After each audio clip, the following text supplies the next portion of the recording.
The last time I walked into a gun shop, I realized something weird. 10 years ago, every case was packed with Glocks, rows of them. 17s, 19s, 43s, didn't matter. Glock was the gun. If you didn't own one, you were the odd man out. But this time, I saw more Walthers, more SIGs, even a Canic front and center, and for the first time, I caught myself asking, is Glock actually slipping? Now don't get me wrong, Glock's still reliable, still trusted, still the default answer for half the shooters in America, but here's the truth. Some of these new pistols are catching up fast. I've shot a few lately that honestly made me question whether I'd been loyal to Glock for far too long. Triggers that feel better, frames that fit better, guns that just flat out run. So today, we're gonna find out, is Glock still number one in 2025, or are these new challengers finally stealing that crown?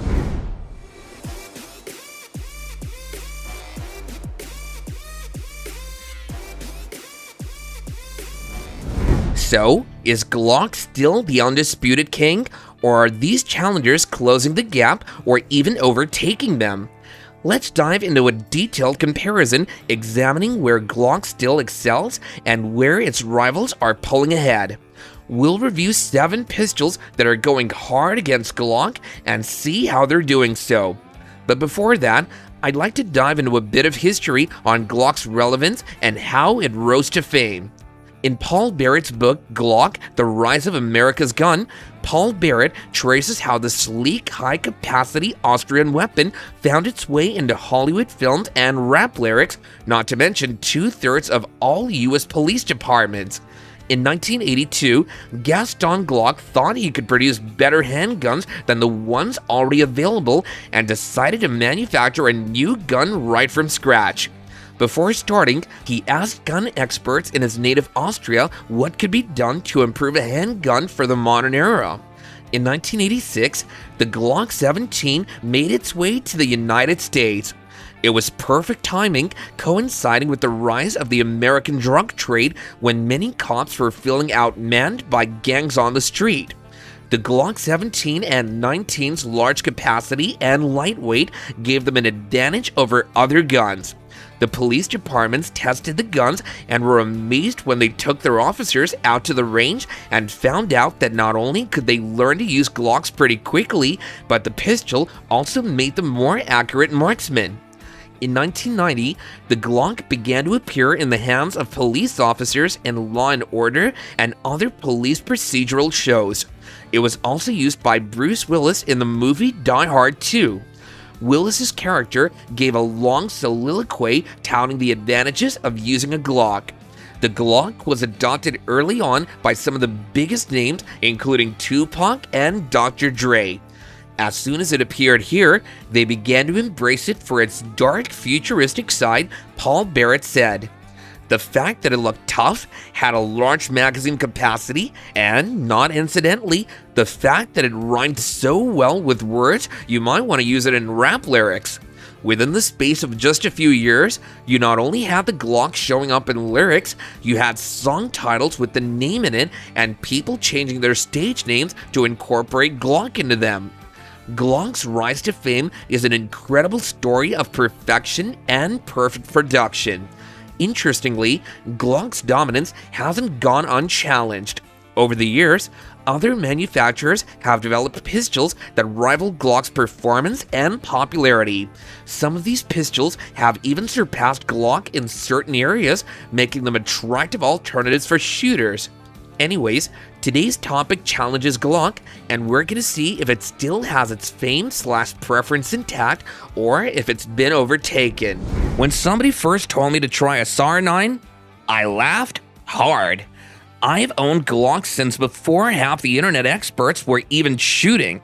Why would I trade something proven for a Turkish pistol nobody talks about? But curiosity got the best of me. I picked up the SAR-9 Compact at a shop, mostly just to prove to myself it wasn't worth it. And that's where the problem started. It felt better in the hand than my Glock 19, like actually better. Deeper grip, Natural angle, no stupid finger grooves fighting me on. The slide was tight. The trigger, clean break, not mushy, not heavy, just right. And even still, I didn't trust it. I took it to the range expecting stovepipes, failures, something, but it never even hiccuped once. It fed everything, ran flat, grouped tighter than I'd ever admit in front of my friends. I even shot it side by side with my 19, and the SAR 9 just felt more controllable. I walked out of that range mad because nobody in this country gives these guns a chance.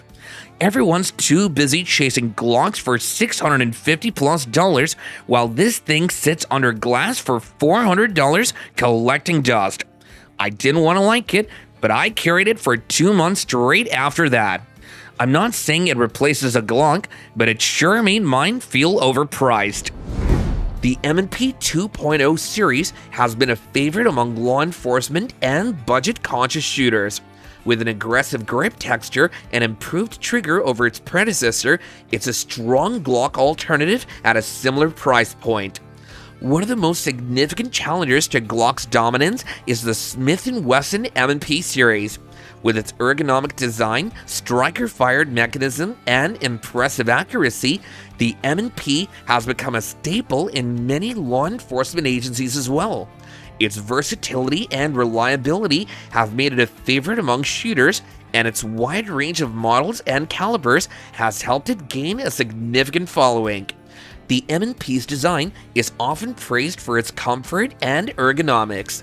The pistol's frame is designed to fit a wide range of hand sizes, making it accessible to shooters of all shapes and sizes.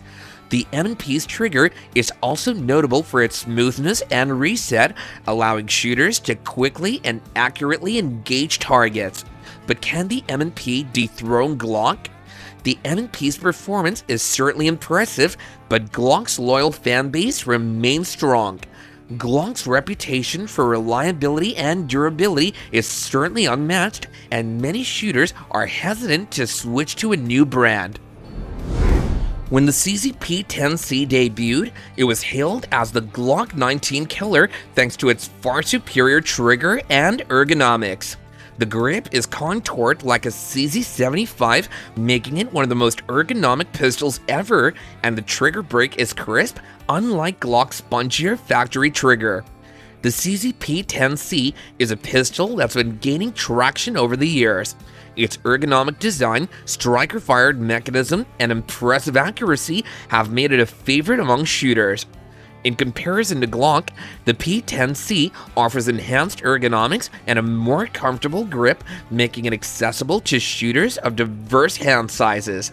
The P10C's trigger is distinguished by its smoothness and reset, allowing shooters to accurately and rapidly engage their targets. Although Glock's reputation for reliability and durability remains unmatched, the P10C's quality and performance are certainly on par. The PSA Dagger is essentially a Glock 19 Gen 3 clone at half the price. It's compatible with many Glock parts, making it an attractive option for buyers as well as budget shooters. The PSA Dagger is widely recognized as a more budget-friendly option, offering a lower price point compared to the Glock 19. The PSA Dagger full size and the Glock 19 are two 9mm striker-fired handguns that have many similarities in terms of dimensions and features. However, there are some notable differences between them. For instance, the PSA Dagger has a slightly shorter barrel of 4 inches compared to the Glock 19's 4.02 inches. Its ergonomic design and striker-fired mechanism are notable. Compared to Glock, the Dagger offers similar performance and reliability at a lower price point. The Dagger's trigger is also notable for its smoothness and reset, allowing for quick and accurate follow-up shots. Overall though, both handguns are reliable as well as well suited for various shooting scenarios, with the PSA Dagger generally considered to be a reliable and affordable alternative to the Glock 19. Springfield and Glock handguns are both excellent machines. With minimal practice, you can get used to and be accurate with either of them. and your hand will still feel fine even after several hundred rounds of either model, so ergonomic differences are minimal. The XD has more safety gizmos, which means more things can potentially go wrong or even break when you really need them. For me though, I'm all for gun safety. For others, the safety features on the machine may make them more comfortable. While Glock does have significantly more adoption among police forces and likely military units worldwide, its decades of field use, with what I assume to be tens of millions of units deployed and surely billions of rounds fired, speaks volumes.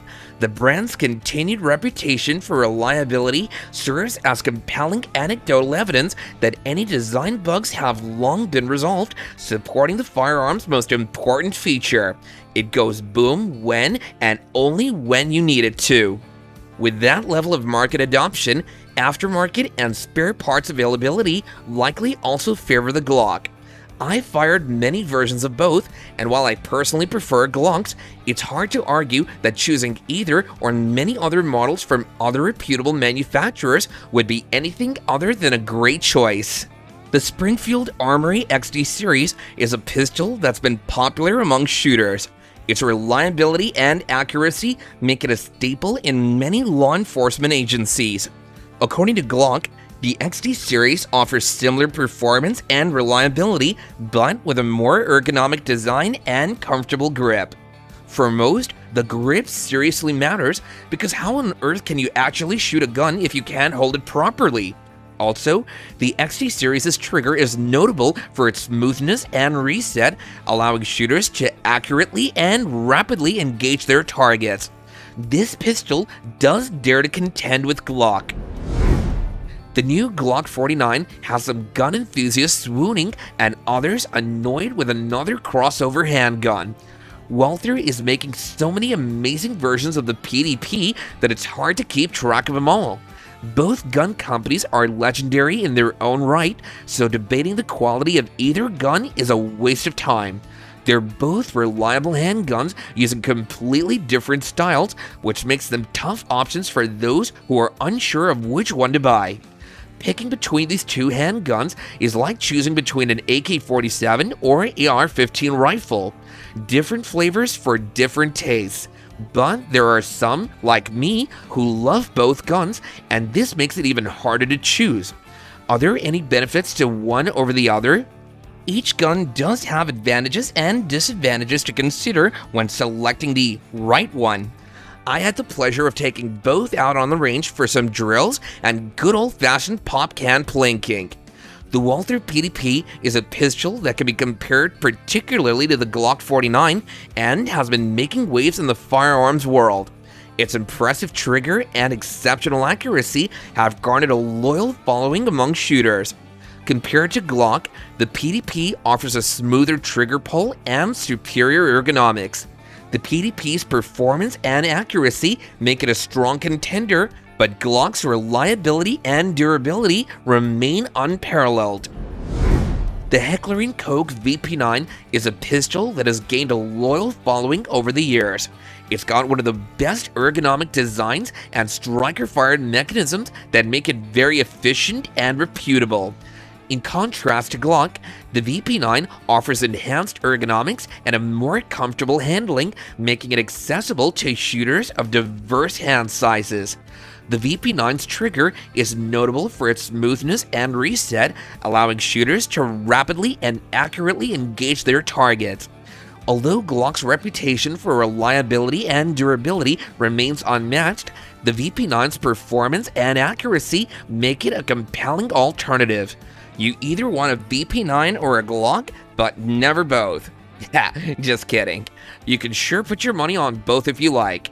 We'll let you be the judge of what works best for you. The 6-hour P320 is perhaps Glock's most direct competitor, especially after winning the US Army's M17 M18 contract. Unlike Glock's fixed-frame design, the P320 features a modular chassis system, allowing shooters to swap grip modules for different sizes and calibers without needing a new firearm. The 6-hour P320 is a game-changer in the world of firearms. Its modular design, striker-fired mechanism, and exceptional accuracy have garnered a loyal following among shooters. Unlike Glock, the P320 offers unparalleled customization options and flexibility, allowing shooters to effortlessly swap out frames and slides to change calibers or configurations. The P320's trigger is notable for its exceptional smoothness and reset, making it a popular choice among competitive shooters. While Glock's simplicity and ease of use are still significant advantages, the P320's modularity and adaptability make it a compelling alternative. So guys, what do you think? Is Glock still number one? For real though, Glock still remains the most reliable, widely supported, and proven striker-fired pistol on the market today. Its aftermarket dominance, military, law enforcement adoption, and simplicity keep it at the top. However, competitors like the SIG P320, CZ P10C, and Walther PDP have surpassed Glock in ergonomics, triggers, and modularity. If you prioritize customization and military pedigree, the P320 is a winner. If you want the best trigger, the CZ-P10C or Walther PDP takes that crown. And if budget is the key, the M&P 2.0 or PSA Dagger offer great alternatives. I'd say Glock is still the king of reliability and aftermarket support, but its throne is no longer unchallenged. For shooters willing to explore beyond the Glock ecosystem, there are now better options in almost every category except for brand recognition and holster availability.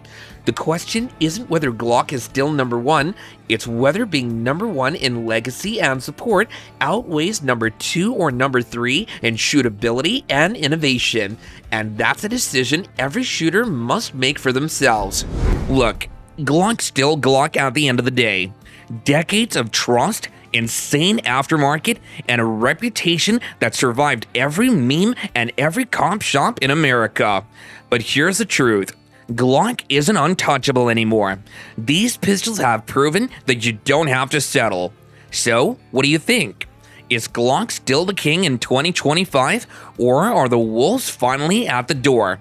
Drop your pick in the comments down below, and don't forget, I've got more lists coming your way that'll make you rethink your save. Till next time, stay safe, shoot straight, and stop wasting money just on hype.